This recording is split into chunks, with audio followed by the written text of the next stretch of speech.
Psalm 78, Maschil of Asaph.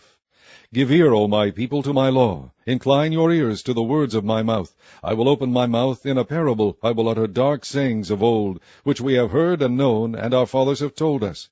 We will not hide them from their children, shewing to the generations to come the praises of the Lord, and his strength, and his wonderful works that he hath done. For he established a testimony in Jacob, and appointed a law in Israel, which he commanded our fathers, that they should make them known to their children, that the generation to come might know them, even the children which should be born, who should arise and declare them to their children, that they might set their hope in God, and not forget the works of God, but keep his commandments, and might not be as their fathers, a stubborn and rebellious generation, a generation that set not their heart aright, and whose spirit was not steadfast with God.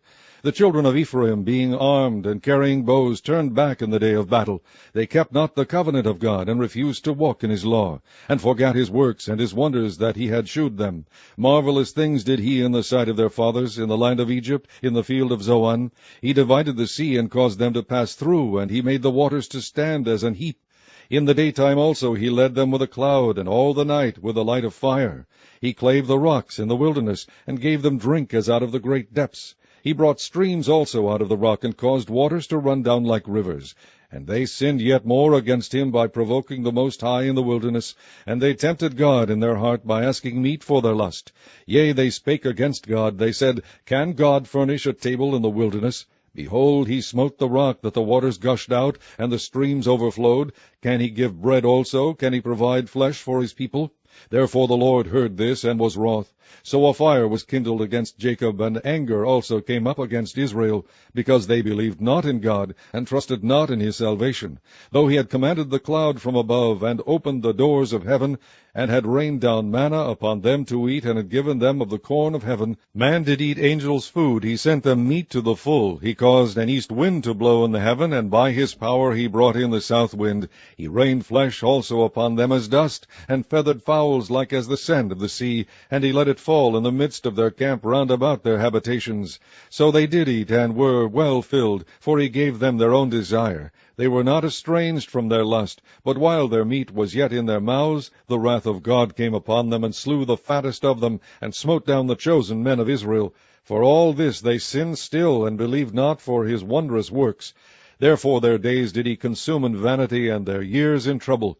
When he slew them, then they sought him, and they returned and inquired early after God. And they remembered that God was their rock, and the high God their Redeemer. Nevertheless they did flatter him with their mouth, and they lied unto him with their tongues. For their heart was not right with him, neither were they steadfast in his covenant. But he, being full of compassion, forgave their iniquity, and destroyed them not. Yea, many a time turned he his anger away, and did not stir up all his wrath. For he remembered that they were but flesh, a wind that passeth away, and cometh not again. How oft did they provoke him in the wilderness, and grieve him in the desert?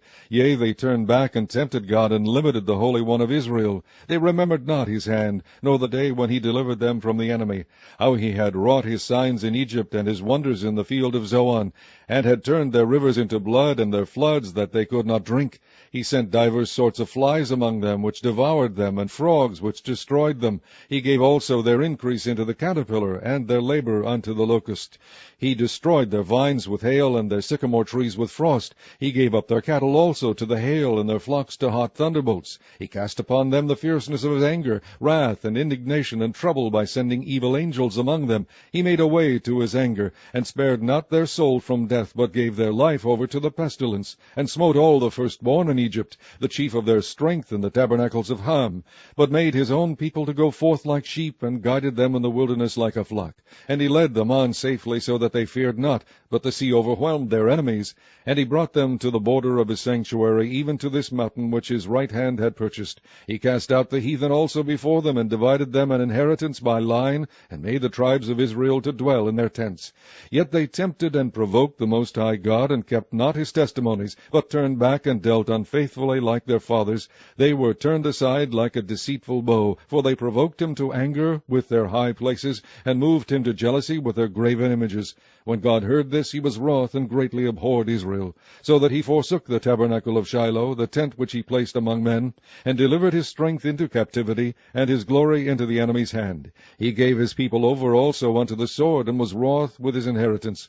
The fire consumed consumed their young men, and their maidens were not given to marriage. Their priests fell by the sword, and their widows made no lamentation. Then the Lord awaked as one out of sleep, and like a mighty man that shouteth by reason of wine. And he smote his enemies in the hinder parts, he put them to a perpetual reproach. Moreover, he refused the tabernacle of Joseph, and chose not the tribe of Ephraim, but chose the tribe of Judah, the Mount Zion, which he loved. And he built his sanctuary like high places, like the earth which he hath established forever. He chose David also his servant, and took him from the sheepfolds. From following the ewes great with young, he brought him to feed Jacob his people, and Israel his inheritance. So he fed them according to the integrity of his heart, and guided them by the skillfulness of his hands.